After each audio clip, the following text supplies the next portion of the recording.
Hello and welcome to the In the Money Players podcast. This is our show for February 18th, recapping President's Day weekend. Peter Thomas Fornital back with you in Brooklyn once again, joined by our usual recapping aficionado. He's Nick Tammaro. Nick, how are things there in Texas?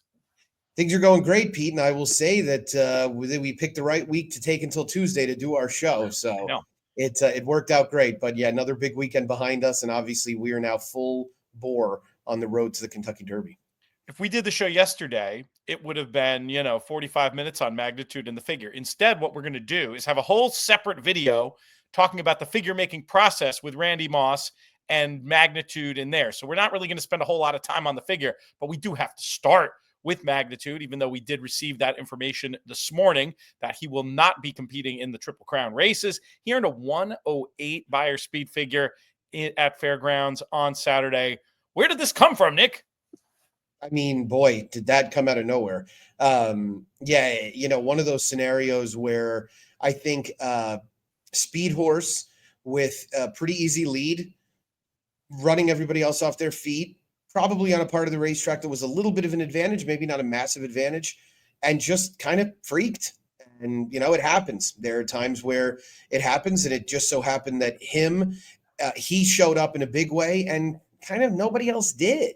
When the favorite capitulated at the quarter pole very easily and without much of a whimper, it made it so that something wonky could definitely happen. And that's exactly what happened, as he was able to power on and pull clear late and win by a large margin. So was not as surprising to me seeing Ben Curtis win in the Winchell Silks for Steve Asmussen wire to wire. Was exactly what happened in the Houston Ladies Classic. And I texted Steve Sunday morning and I said, "You and Ben Curtis have a good thing going, sending speed horses on live rails." And he said, "Thanks, it was a huge run." So it was a good result for them for sure, and get Steve back into it got Steve back into the mix for a day or so before the unfortunate news. The bias is worth pausing on, I think.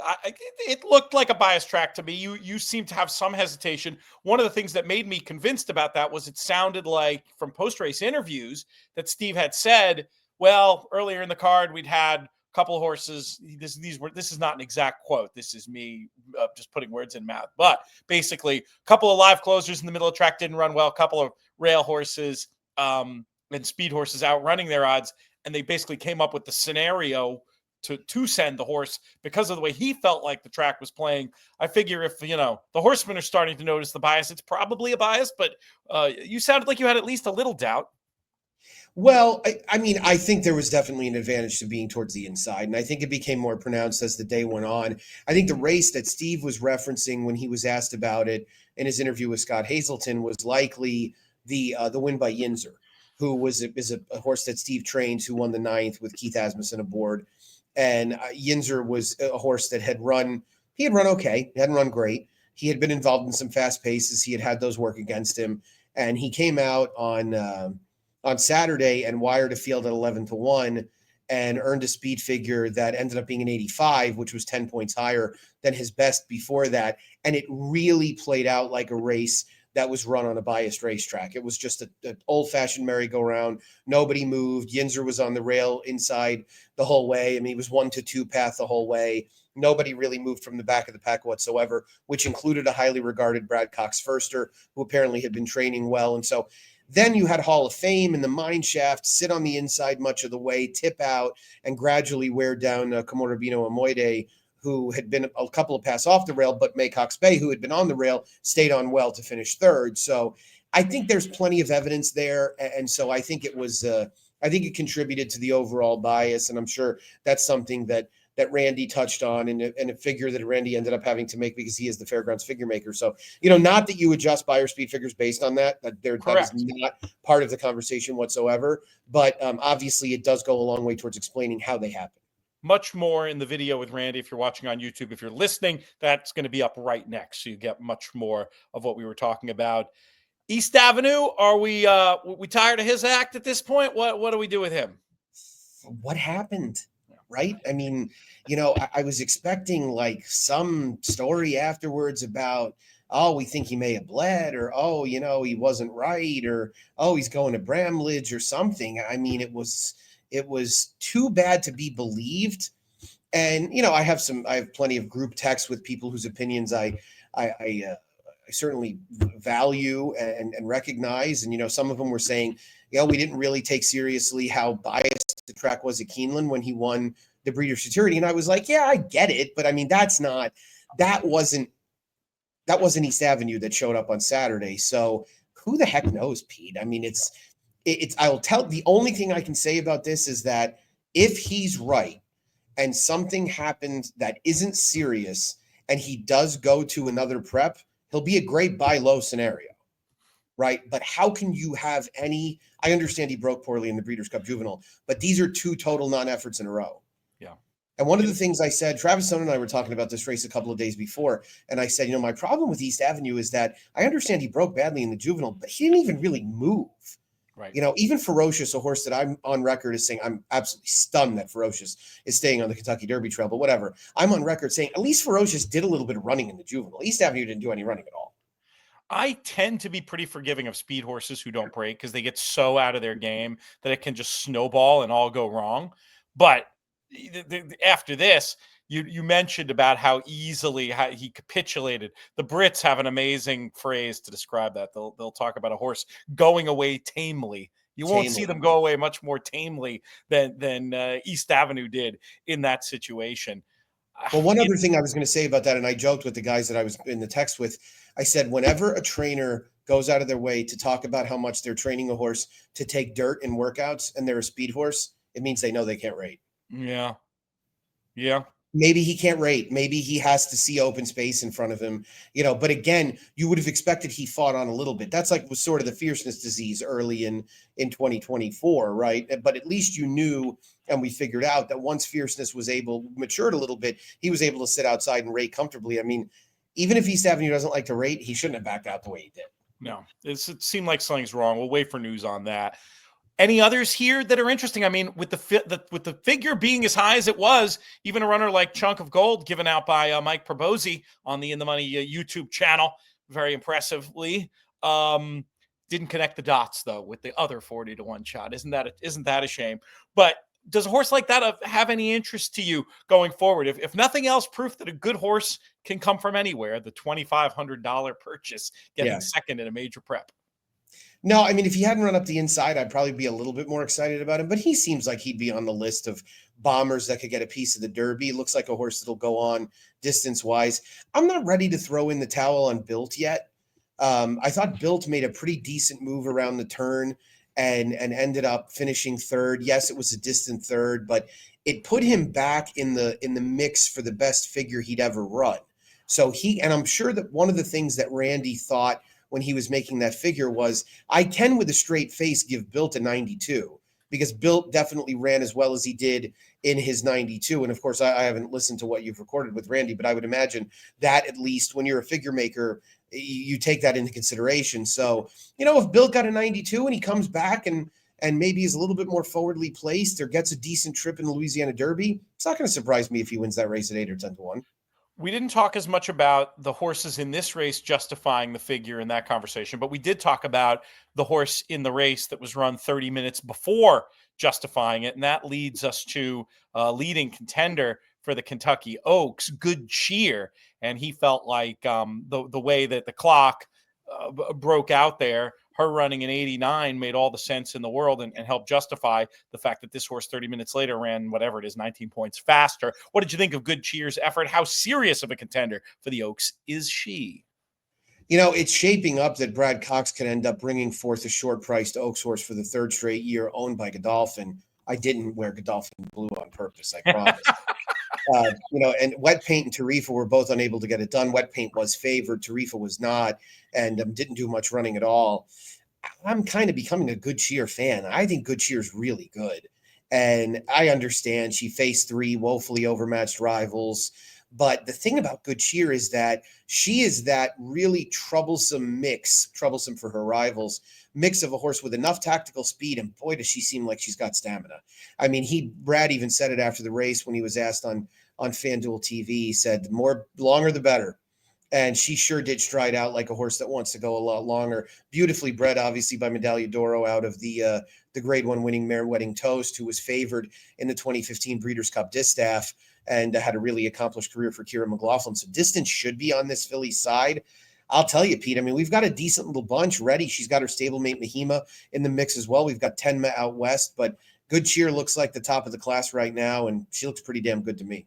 I'm curious to see how crazy they've gotten in terms of the international future markets on her price. We'll take a look. I'll look for that while we chat. I've wondered too. I wanted to throw in one more thing on Good Cheer. Please. I've wondered. She debuted at Horseshoe Indy, which obviously Brad has debuted good horses at Horseshoe Indy. I joked with him once that he should never live down the fact that he debuted Monomoy Girl on the turf at Horseshoe Indy. But I wonder at times if horses like this that probably aren't that fast early in their 2-year-old season and are more stamina laden, if they sort of get by some of these trainers that are really looking for fast 2-year-olds. And I mean, obviously, he started Good Cheer around 2 turns. She's never going to see less than a mile. The distances are only going to stay where she is now and get longer as time goes by. I wonder if that might be part of it because, I mean, she went from getting a mid-50s fig to getting a mid-80s fig in her second start, and she won by 18 lengths. I was actually at Churchill that night. She just absolutely walloped the field. And the second horse wasn't that bad, and then came back and paired up those, tripled up, I should say, those 86 figs and included beating her stablemate Eclatant, who came back and won the Forward Gal. So, I mean, I guess that might be part of it because I will admit that at first I thought to myself, this Godolphin homebred, he debuted at Indy. I mean, she can't be much. But now you're starting to see that maybe she just didn't have that early season 2-year-old profile that made her a fast-looking sprinter. Yeah, it makes sense. And then in that case, what are you going to spend the stall at, Saratoga or wherever? You keep them where they go, and then you have a horse that wants to go a little bit farther, not going to be fast enough to win those sprint races at the bigger places. It all starts to come into focus. Let's take a quick look at this market. Good Cheer 5-1 favorite. I'll just do the sharp book. Good Cheer 5-1 favorite. Muhima 8-1 clear second. Then 3 runners at 14s in a row. La Cara, Senza Parole, and Take Charge Milady. Simply Joking in behind that at 16. Myriad Love at 20. That's just a quick snapshot of the early Oaks market. Anything in there that would, if we lived in a civilized country where you could go make that bet right now, anything that would get you putting your hand in your pocket? I mean, I don't think I'd take Good Cheer at 5. I'd probably be, right now you'd probably take Charge Milady at that price, given how well she ran in the last race in the Martha Washington at Oaklawn. But she'll be in the rescheduled Honeybee, which is now going to be on Sunday with some of the weather expected at Oaklawn. They've moved the Saturday card to Sunday. She is in there against Mahima. And I mean, that thing is a Shark Tank. I can't believe there are 2 fillies in that race that are actually stabled in South Florida right now and are entered to go in the Honeybee. I cannot believe that George Weaver is going to put his filly on a plane to break from the 12 post 1,000 miles from where she's stabled when he could run in the Devona Dale a week later, unless he really, really, really covets 2 turns. So I think Mahima's outstanding. I thought she looked great in the Demoiselle. A lot of people regarded Ballerina Doro, who finished second to her, as a real threat to Good Cheer, unfortunately, before she was scratched. So we'll see what we get out of Mahima as well. She's drawn the rail in the Honeybee, which obviously would make her job a little bit tougher, but she wants to be on the front end anyway. And Brad is, even with Immersive on the sideline, he's holding a pretty strong hand for the first Friday in May. The only thing I will say about those odds, do not bet Senza Parole. Senza Parole will be participating at some point this year. It will not be in the Kentucky Oaks. Yeah, that's interesting. They're usually pretty good at taking them out when they're officially taken out of consideration for places. It hasn't worked. I know she's at Payson and she's galloping. She has not worked. But from what I understand, the connections are looking at like the ways and means type of campaign, tests, races like that. No, it makes complete sense. That's a very good note. Good note also on mentioning about Oaklawn being moved to Sunday. We hinted at that in the video Mikey P and I recorded yesterday going through the Rebel Stakes. You can find that elsewhere on the In the Money YouTube channel. Also later in the week, you're going to get Clay Sanders marking your card on the In the Money Plus side. We're going to go through it with him for all that extra information, including digests of the picks from all the shows, extra written content. Make sure you subscribe inthemoneypodcast.com/plus. Let's talk about the General George for a second. Very excited to have our friends at Laurel Park back in the mix. It was great. Got a lot of compliments about people seeing Dan Illman back on our airwaves. General George, 99 Beyer speed figure for Quince Brew. Curious to see if you think this is a race that kind of lives in isolation, or if this is a horse that may have some graded stakes sprint prizes by his name by the time the season's over. I mean, I'm hesitant to ever be too dismissive of a horse that's now earned 98 and 99 figs in consecutive starts. So he looks very good. He's come to hand quickly, moved into the barn of Ned Allard 2 starts ago, a son of Mosler, who is a Maryland bred.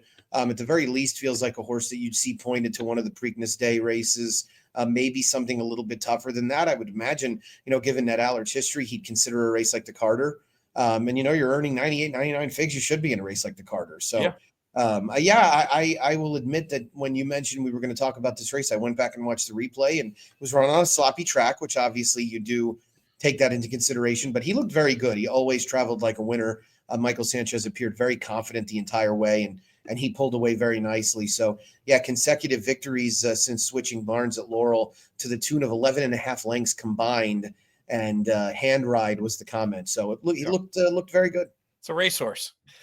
These recap segments on our early week shows are sponsored by our friends at First Racing. Let's talk about some of their big races from Saturday. Gulfstream Park had the Royal Delta. Dazzling Move won with an 84 Beyer speed figure, getting the best of Grand Job, who I don't know. I mean, I guess the question was, is the two turns going to suit? I don't know that you can definitively say yes or no, but it wasn't a strong case that this horse wants to any more ground, certainly giving up the lead in the stretch at odds on, and Dazzling Move getting the job done. What did you think about this one? Any runners to take out of it? Grand Job is the horse to take out of it, I think. I thought the winner ran fine. I do think there might be some distance limitations with Grand Job, but the story of this race, Pete, was that Dazzling Move's uncoupled stablemate went on a suicide mission early in order to set things up for Dazzling Move. And look, let's be honest, there's nothing wrong with that. We don't require people in this country to designate horses as pace setters. We don't take ourselves seriously as a gambling game. We don't ask jockeys to explain themselves when they change tactics. So, why not take advantage of it? Right. It's unfortunate when you're betting, but at the same time, you always knew that. I picked Dazzling Move. Was the only winner I picked on Twin Spires at Gulfstream on Saturday. I'm not patting myself on the back because I thought Grand Job would get pushed early. And so, it looked on paper like this was a race that was going to be run at a pretty strong early clip. The one thing I'll say is Dazzling Move was never really that far off of it. So, to say that Grand Job had this incredible burden with the rabbit being, attached to her hip and lost to this horse that had lingered, 8 to 10 lengths back, that's just not true. And Dazzling Move was used around the turn to get into position and ultimately wore her down. I feel like when Grand Job got kind of hit the wall distance-wise, this was her first domestic start without Lasix, and I think that's always a little bit tougher. Bill Mott had a rough weekend. Made a number of horses not really run that great. He lost an allowance race with Knightsbridge earlier on this Saturday card. Knightsbridge actually ran extremely well. They're scraping off the other horse. I shouldn't use that expression.